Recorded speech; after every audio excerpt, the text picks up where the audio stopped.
as you mentioned, like there was something like some of your alumni told that if you keep working hard and sincerely and constantly, then you are going to be successful.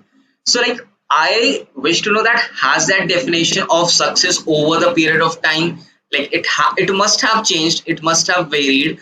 So like what was at that point of time your definition of success, and then right now what success defines to you?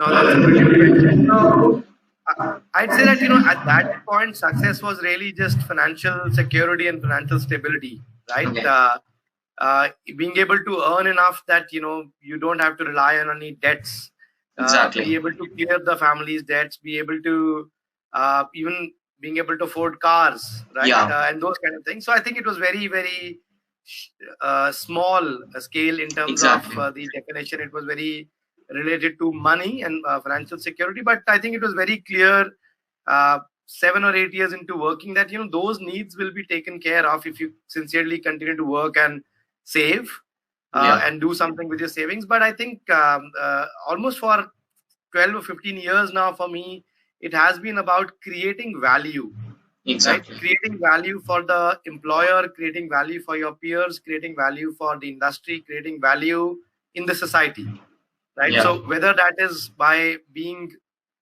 top notch in terms of the company's products and services, or it is being helpful to people younger to you, or Yeah. it is being helpful to parts of the community which is less privileged than you, right? Yeah.